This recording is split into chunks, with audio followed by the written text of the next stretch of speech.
So it's funny, just like that, AR-15s are starting to get expensive again.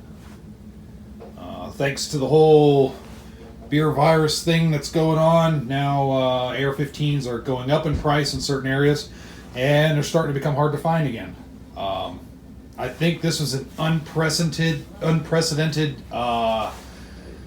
sales numbers that got hit during this month. I can't remember the exact number, but I've seen a whole lot of posts online talking about it's pretty much busted records all over the country as far as sales of firearms in general, and tons of sales of AR-15s. So, because of that, I'm posting another video. I know I've been posting a lot of like Bear Creek Arsenal and a couple of my other builds, but I wanted to put another one up of this build because this is more of a classic, I guess kind of classic global war on terrorism vibe build. This is actually one of my wife's rifles that I put together for her. And she likes it and I like it, and I'll kind of talk about it more for the express purpose of just kind of showing you a few things, giving you a few options as far as builds and what to do and all that good stuff. If you just bought an AR-15 and you're wondering, well, what the heck do I need to do? First off, I'm a big fan. If you're going to get an AR-15 and go nuts, unless you really are sure of what you want for an optic, hold off on the optic for the time being. Get irons and a light. I think that's something that will really benefit people. A good light and a good set of irons, if you don't already have irons on the gun, and run with that for a while. Get used to the gun, and then do your research. And then if you figure out what type of optic you want after that, then go ahead and throw one on. Because what a lot of people do, and me included, I've wasted my money, and I've kind of learned my lesson over the years as well. Is I'd buy an optic, I'd throw it on a particular rifle, I'd use it for a while, then I'd get tired of it. And then I'd put something else on, or I'd trade the optic off and get something else. Well, the thing is, when you're trading stuff off or selling stuff, you're always losing money. So in the end, you just start losing money. Now, I wish that I haven't gotten rid of a lot of the stuff that I've had. I'm really kicking myself in the pants for doing so, but, it is what it is. Can't change life. But anyway, so just hold off before getting an optic. But anyway, let me just go over this thing right here. This is kind of a global war on terror inspired setup here. Now, the lower receiver, this is a Bear Creek Arsenal stripped lower that I threw a parts kit in. And that's no issues there. Same with the buffer tube assembly is all that, if I remember right, is Bear Creek Arsenal as well. And went ahead and put it together, all that good stuff, no issues there. Standard M4 style collapsible rear stock, so I didn't want to change anything on that.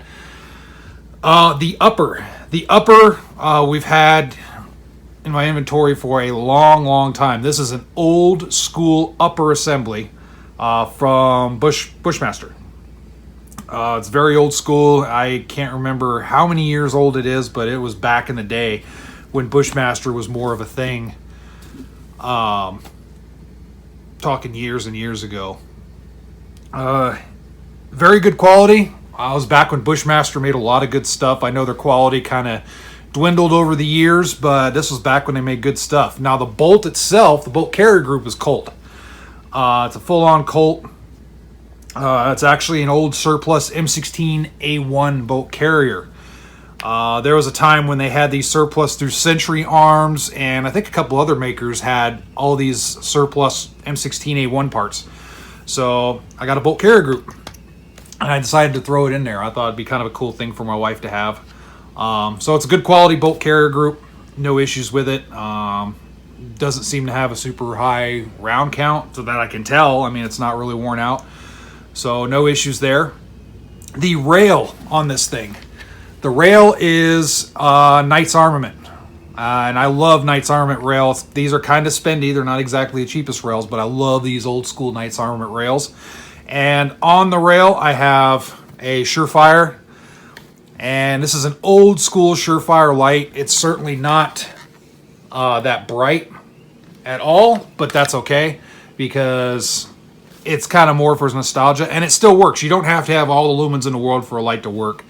This is kind of a light for a low light application, I guess, if you want to call it that. And I do still have the infrared filter for it. I just don't have it on the gun right now. There's really no need, but I do have it. I didn't want to get rid of that portion of it. Hand stop Magpul, and then you have some Knights Armament rail covers going out to the front here. This is a Daniel, if I remember right, this is a Daniel Defense birdcage on the front here. I'm pretty sure it's a Daniel Defense. I'll have to look, but I think it's Daniel Defense. I have a Trijicon front sight post and rear peep on here. They're pretty much their night sights. And I did that a long time ago on this upper. And then, of course, a Magpul sling. But everything else is kind of standard. And then I got a little 20-round magazine just for looks on this thing. So, anyway, didn't even forgot to talk about this. This is an RRA, Rock River Arms. They call it a Dominator mount. And it's a pretty nice little mount. I've had this on there for a long, long time. Works pretty good. I mean, I never had any issues with it. Looks cool, I think. Got it years and years ago. But in any case, you know, the gun is pretty simple. It's kind of an old school setup. You know, it's not free floated. It has the standard A-frame front sight post there. It's you know, nothing really special about it. But it works really good. And I wouldn't hesitate walking out the door with this into any bad situation at all. I mean, the dang thing runs good. It's very accurate. Everything's quality on it. It just doesn't, it eats anything that I feed it. And it's just a good rifle to have, very well balanced. Again, if you're new to the AR-15 world, because of all this, and you're kind of sitting at your home in quarantine or whatnot, and going, well, heck, what in the heck am I going to get for this thing? You know, just keep it simple. I'm always an advocate. Start off simple. Until you can really get out and play with it a lot and figure out what you want. The weight on this isn't too bad. It's certainly not ultra lightweight because I got the rail and the light and everything on the front, but it's still extremely well balanced, so no issues there. But in any case, I like the looks of it. It's a very nice, old school looking gun.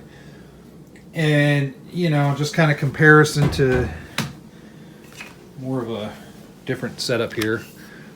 There it is compared to that. It just kind of gives a whole different attitude off when you compare the two together. This looks a little bit more, I guess, not mil spec, but it just has a whole different vibe to it. But anyway, if you have any questions, feel free to put it in the comment section. Feel free to talk to me. You can shoot me a message. Or you can look at all the gun boards out there. AR15.com is a good one. But, you know, if anything, what you can do, if you can find them, and this is kind of a best-kept secret. I don't know if it's really a secret, but it could be kind of a best-kept secret. If you look at A2 style AR-15s, whether they're the full-size 20-inch, or you can get the old 14.5 pinned or shorter barreled, if you want to do a pistol build or an SBR, or the 16-inch, the A2 style. That means it has the rear fixed carry handle sight and the fixed forward sight as well. Those things, they're not sought after by the masses, I don't think. I think the people that like them most are people like me. They kind of like the old school ARs, but really look at those because you may find a better deal on those considering the current situation than the more tactical versions. So check them out. And again, with those, if you get an A2 style setup, all you have to do is just throw a light on it. Throw a light on it and you've got an awesome recreational rifle, an awesome self-defense rifle. And you don't have to worry about $1,000 optics or $800 red dots and this and that and the other thing. You just get in it, get some ammo, get some magazines, get some training, and go for it. So anyway, it's kind of just a video. I know a lot of my videos I talk a lot lately, but you know what? Quarantine sucks. I mean, it is what it is. But definitely check it out. If anything, I hope the videos as you're watching, it kind of gives you an idea on AR-15 parts and what you can do with them. and just kind of figure out from there where you want to go. So, all right, thanks a lot for watching. As always, stay safe, stay healthy, all that good stuff, and the best thing, stay calm, relax, try to have some fun.